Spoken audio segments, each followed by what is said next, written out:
शांति। 15 जनवरी 2024 की ईश्वरीय महावाक्य है।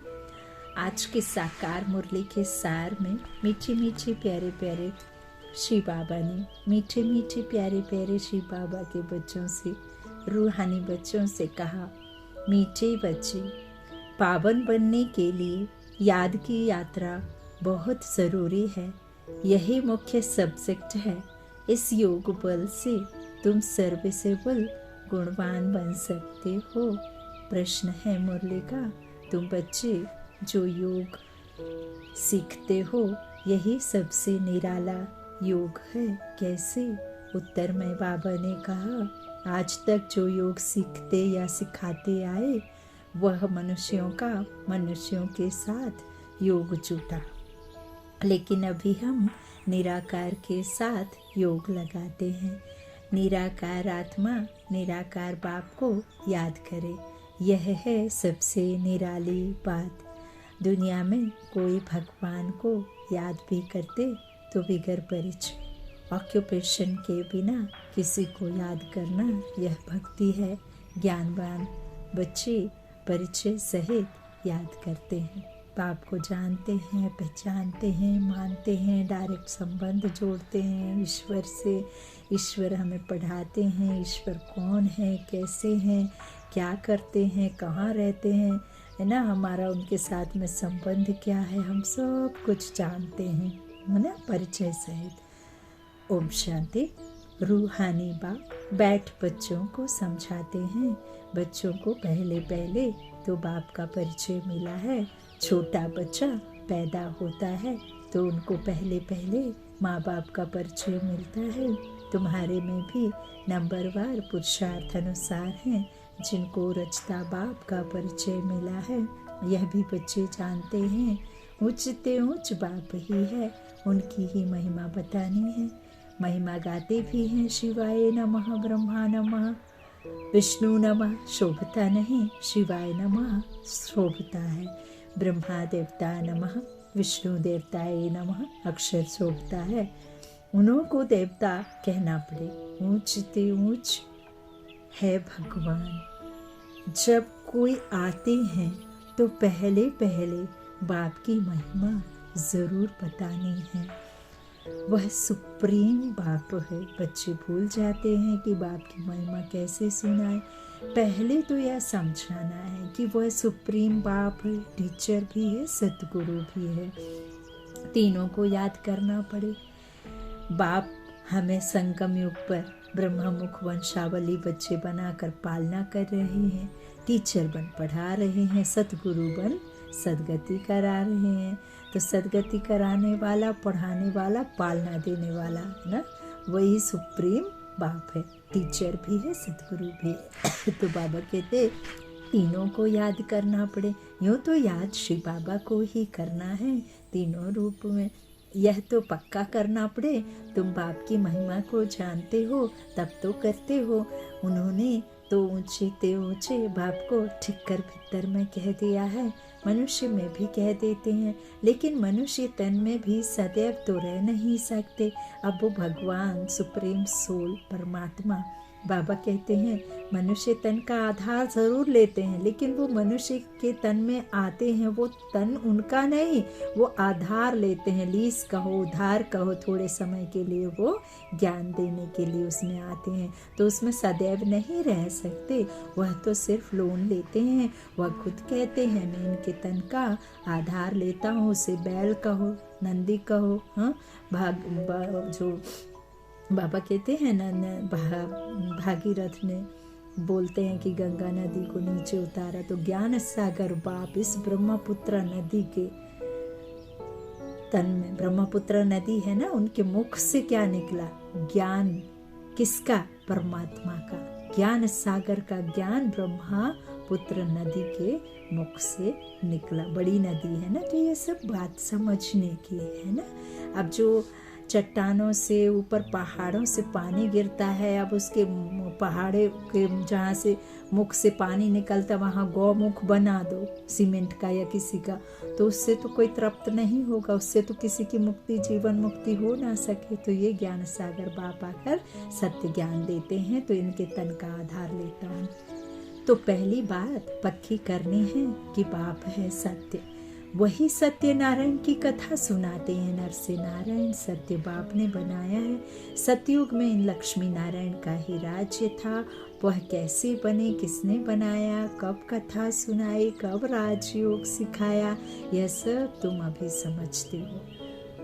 और सब योग होते हैं।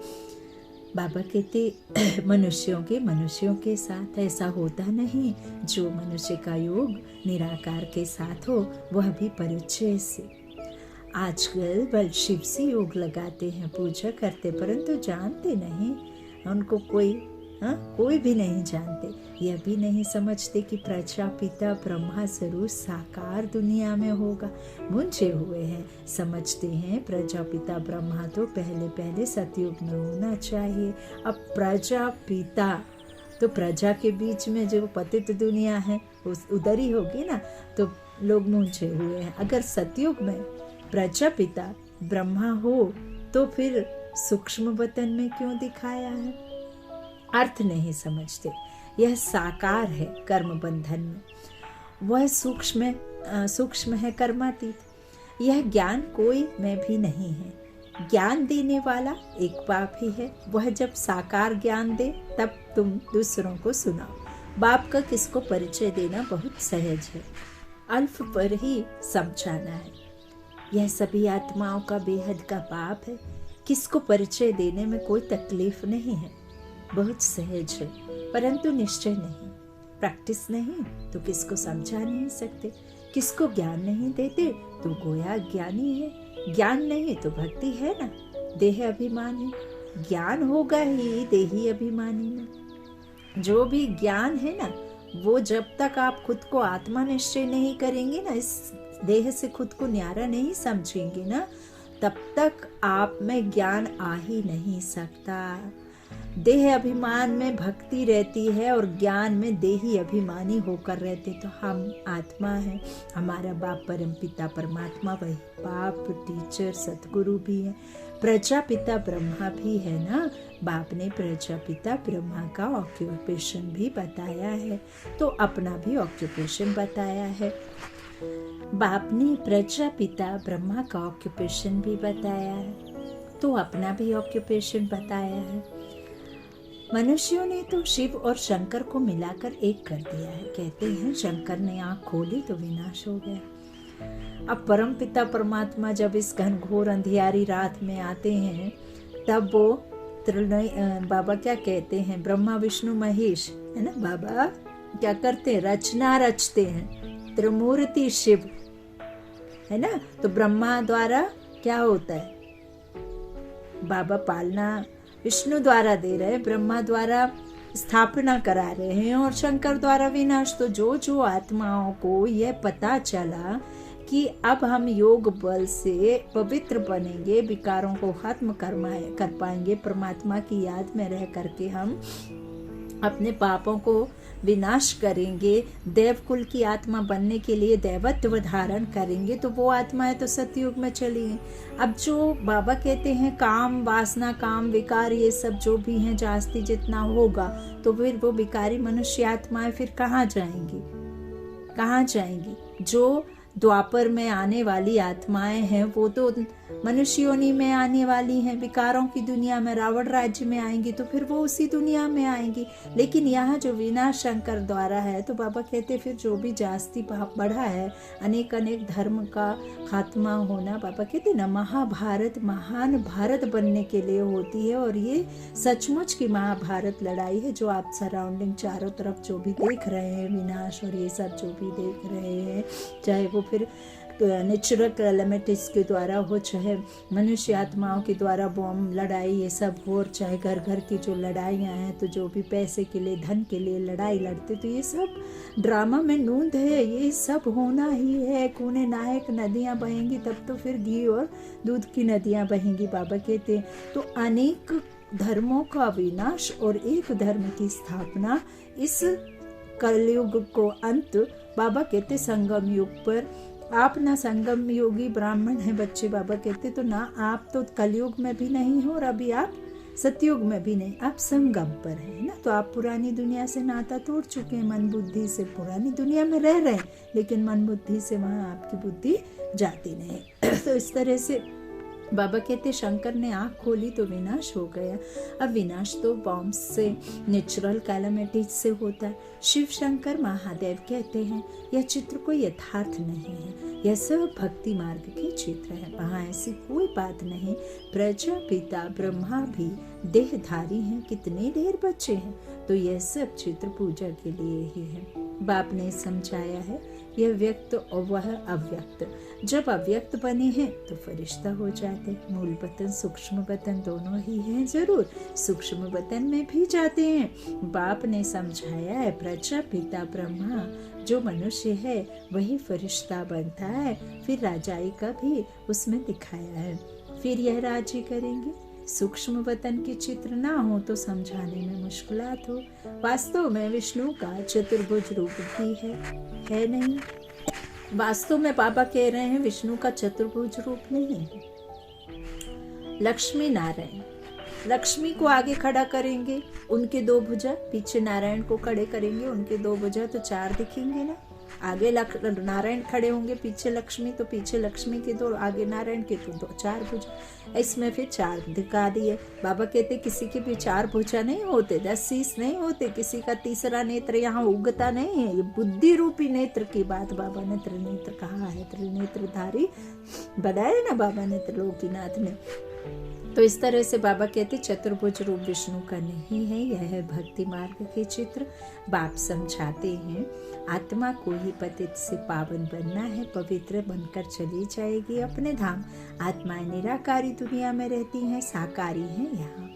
हम शरीर लेते हैं तो साकार में है, नहीं तो फिर हम निराकारी दुनिया में, हम आत्माएं बिना शरीर के निराकारी हैं। बाकी सूक्ष्म वतन की कोई मुख्य कहानी है नहीं, वो तो संगम युग पर बाबा को साक्षात्कार के लिए उसकी रचना करनी पड़ी। नहीं तो दो ही वतन है, एक स्थूल वतन, एक शांति धाम, निराकारी दुनिया। बाबा कहते हैं सूक्ष्म वतन की कोई कहानी नहीं है, सूक्ष्म वतन का राज भी बाबा अभी समझाते हैं। तो मूल वतन, सूक्ष्म वतन, फिर है स्थूल वतन। तो पहले सबको बाप का परिचय देना है। भक्ति मार्ग में भी बाबा को हे भगवान, हे प्रभु कहते हैं, सिर्फ जानते नहीं। हमेशा कहते हैं शिव परमात्मा ये नमः, शिव देवता कभी नहीं कहेंगे, ब्रह्मा देवता कहेंगे। शिव को परमपिता परमात्मा ही कहते हैं, शिव देवता कभी नहीं कहेंगे, शिव परमात्मा ही कहेंगे। उनको फिर सर्वव्यापी थोड़े ही कहा जाता है। पतितों को पावन बनाने का कर्तव्य करना है तो क्या बित्ता ठिक्कर में जाकर करेंगे। इसको ही घोर अंधियारा कहा जाता है। यह भी ड्रामा में नूंद है। पाप आकर समझाते हैं यदा यदा ही किसकी ग्लानि। तो वो लोग तो श्लोक सुनाकर फिर अर्थ सुनाते हैं। यह तो तुम बच्चों को वहां जाकर देखना चाहिए, बोलना चाहिए कि हम इसका अर्थ समझाते, फिर फट से बैठ सुनाना चाहिए। ऐसे थोड़े ही समझेंगे कि यह बीके हैं। भल सफेद ड्रेस है परंतु छापा थोड़े ही लगा हुआ है। तुम कहाँ भी जाकर सुन सकते हो और कह सकते हो इसका अर्थ तो बताओ। देखो वह क्या सुनाते हैं। बाकी यह इतने सब चित्र तो डिटेल समझने के हैं। अथाह ज्ञान है, सागर को स्याही बनाओ तो भी अंत नहीं। फिर सेकंड की भी बात सुनाई, सिर्फ बाप का परिचय देना है। वही बेहद का बाप स्वर्ग का रचयिता है। हम सभी उनके बच्चे ब्रदर्स हैं, तो हमको भी जरूर स्वर्ग का राज्य होना चाहिए, परंतु सबको मिल ना सके। पुरुषार्थ अनुसार नंबरवार पुरुषार्थ अनुसार ही मिलेगा। यहाँ ऐसा नहीं है कि 4 बेटे हैं तो 4 बेटों का बाप का इक्वल आएगा, नहीं तो फिर उनको लड़ाई बड़ाई होगी। यहाँ पे लड़ाई वड़ाई नहीं, जैसा जिसका नंबरवार पुरुषार्थ अनुसार वही बाबा के हकदार होंगे। तो बाबा कहते हैं वारिस वह है जो मुझे जानते पहचानते दैवत्व धारण करते, जितना जास्ती ज्ञान पा करके उसको धारण स्वरूप करेंगे तभी फिर हमारे बच्चे राजाई प्राप्त करेंगे। तो सबको मिल ना सके, बाप आते ही भारत में और भारतवासी ही स्वर्ग बनते हैं, दूसरे तो आते ही पीछे हैं। तो यह तो बहुत सहज है परंतु समझते नहीं है। बाबा को तो वंडर लगता है, एक दिन कणिकाएं आदि भी आकर सुनेंगी, पिछाड़ी में आने वाले तीखे हो जाएंगे, वहाँ भी कोई जाकर सर्विस कर सकते हैं। बहुतों को लज्जा आती है, देह अभिमान बहुत है। बाबा कहते हैं वेश्याओं को भी समझाना है। देखो बाबा ने पहले भी कहा, आज भी बाबा याद दिला रहे हैं कि उनको भी समझाना है। भारत का नाम भी उन्होंने ही गिराया है। इसमें मुख्य चाहिए योग बल, बिल्कुल ही पतित है। पावन होने के लिए याद की यात्रा चाहिए। अभी वह याद का बल बहुत कुछ कम है। किस में ज्ञान है, फिर याद कम है, डिफिकल्ट सब्जेक्ट है। इसमें जब पास हो तब गणिकाओं का उद्धार कर सके। अच्छी अच्छी अनुभवी माताएं जाकर समझाएं।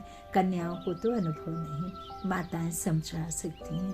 बाप कहते हैं पवित्र बनो तो विश्व के मालिक बन जाएंगे। दुनिया ही शिवालय बन जाएगी। सतयुग को शिवालय कहा जाता है, अथाह, या वहाँ अथाह सुख है। उन्हों को भी ऐसे समझाओ कि बाप कहते हैं प्रतिज्ञा करो पवित्र बनने की। ऐसे पतितों को पावन बनाने की तलवार बहुत तीखी चाहिए। इसमें वो शायद अभी देरी है। समझाने में भी नंबरवार हैं, सेंटर पर रहते हैं। बाबा जानते हैं सब एक रस नहीं है। सर्विस पर जो जाते हैं उनमें रात दिन का फर्क है। तो पहले जब किसको समझाओ तो बाप का ही परिचय दो, बाप की ही महिमा करो। इतने गुण सिवाय बाप के और किसके हो नहीं सकते। वही गुणवान है, वही गुणवान बनाते हैं, वही सबसे मीठा है, वही परफेक्ट है। और दुनिया में कोई भी परफेक्ट हो ना सके। देवताएं परफेक्ट होते हैं लेकिन वो परफेक्ट बनाते नहीं है। परफेक्ट बनाने वाला बाप उन देवी देवताओं को परफेक्ट बनाते हैं संगम युग पर ज्ञान देकर। तो देवी देवताओं को भी ज्ञान नहीं है। बाबा कहते हैं इस तरह से इतने गुण सिवाय बाप के और किसको हो नहीं सकते। वही गुणवान बनाते हैं, बाप ही सतयुग की स्थापना करते हैं। अभी यह है संगम युग। जब तुम पुरुषोत्तम बन रहे हो तुम आत्माओं को बैठ समझाएंगे। यह तो समझाते हो आत्मा का ही शरीर है, तो ये तो आत्मा का ही शरीर है ना। तो कहाँ तक कोई समझते हैं यह शक्ल से मालूम पड़ता है। कोई मूडी होते हैं तो सारी शक्ल ही बदल जाती है। आत्मा समझ बैठेंगे तो शक्ल भी अच्छी रहेगी। यह भी प्रैक्टिस होती है। घर गृहस्थ में रहने वाले इतने उछल नहीं सकते क्योंकि घोरक धंधा लगा पड़ा है। पूरा अभ्यास करें तब चलते फिरते उठते बैठते पक्के हों। याद से ही तुम पावन बनते हो। आत्मा जितना योग में रहती उतना पावन बनती है। सतयुग में तुम सतो प्रधान थे तो बहुत खुश थे। अभी संगम पर तुम हंसते बहलते रहते हो। बेहद का बाप मिला, बाकी क्या चाहिए। भाग्यवान बन गए जब हमारा भगवान हो गया। भगवान हमें मिल गया, हम भाग्यशाली हो गए ना। तो बाप पर तो कुर्बान होना है। साहूकार कोई मुश्किल निकलते हैं, गरीबों को ही मिलता है। ड्रामा ही ऐसा बना हुआ है, धीरे धीरे वृद्धि को पाते रहेंगे। कोटों में कोई विजय माला का दाना बनते हैं, बाकी प्रजा तो बननी ही है नंबरवार। कितने ढेर बन जाएंगे, साहूकार करीब सब होंगे। यह पूरी राजधानी स्थापन हो रही है, बाकी सब अपने अपने सेक्शन में चले जाएंगे। तो बाप समझाते हैं बच्चों को दैवी गुण भी धारण करने हैं। तुम्हारा खान पान भी अच्छा चाहिए। तुम्हें कभी यह आश नहीं रखनी है कि मैं फलानी चीज़ खाऊं। यह आशाएं यहाँ होती हैं। बाबा के बड़े बड़े वानप्रस्थियों के आश्रम देखे हुए हैं, बड़ी शांति से रहते हैं यहाँ। तो यह बेहद की बात है, सब बाप समझाते हैं। वैश्याएं गणिकाएं भी ऐसी ऐसी आएंगी जो तुमसे भी तीखी हो जाएंगी। बड़े फर्स्ट क्लास गीत गाएंगी जो सुनते ही खुशी का पारा चढ़ जाएगा। जब ऐसे गिरे हुए को तुम समझाकर श्रेष्ठ बनाओ तब तुम्हारा नाम भी ऊंच होगा। कहेंगे यह तो वेश्याओं को भी इतना उच्च बनाते हैं। खुद ही कहेंगे हम शूद्र थे, अब ब्राह्मण बने हैं, फिर हम सुदेवता क्षत्रिय बनेंगे।